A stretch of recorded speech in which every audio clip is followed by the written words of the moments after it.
আজি ভাপত দিয়া কণীৰ ৰেচিপি এটা শ্বেয়াৰ কৰিলোঁ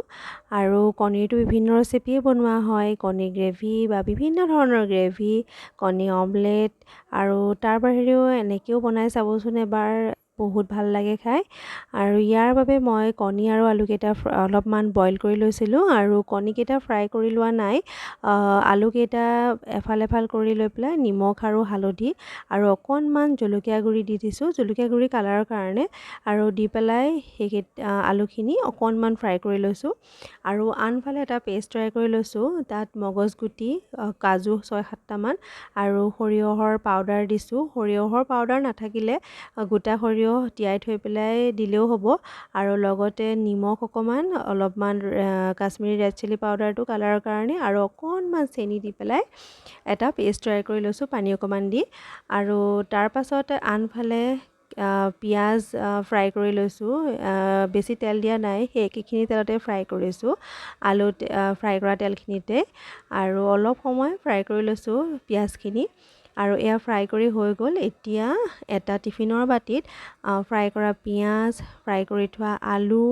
আৰু দৈ দিছোঁ দৈ মই 3 চামুচমানেই দিছোঁ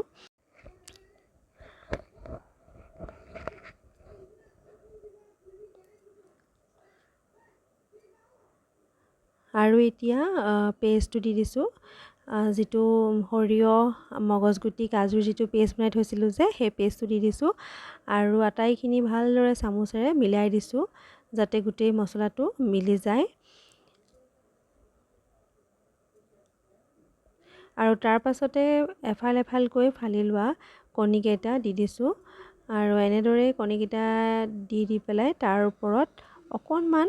সৰিয়হৰ তেল দি দিম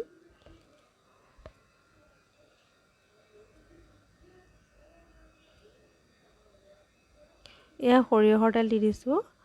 সৰিয়হৰ তেল 2 চামুচমানেই হ'ব সৰু চামুচৰ আৰু তাৰপাছত ঢাকোনখন মাৰি এটা কেৰাহীত পানী আৰু ষ্টেণ্ডডাল পাতি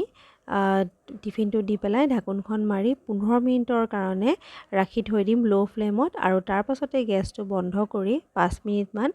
আকৌ ৰাখি থ'ম তাৰপিছত এয়া ৰেডি হৈ গ'ল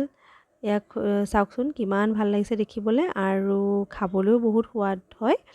আৰু এবাৰ ট্ৰাই কৰি চাব বহুত ভাল লাগে খাই আৰু এয়া মই বাটিত উলিয়াই লৈছোঁ আৰু এয়া চাওকচোন ধুনীয়া হৈছে খাবলৈও ভাল হৈছে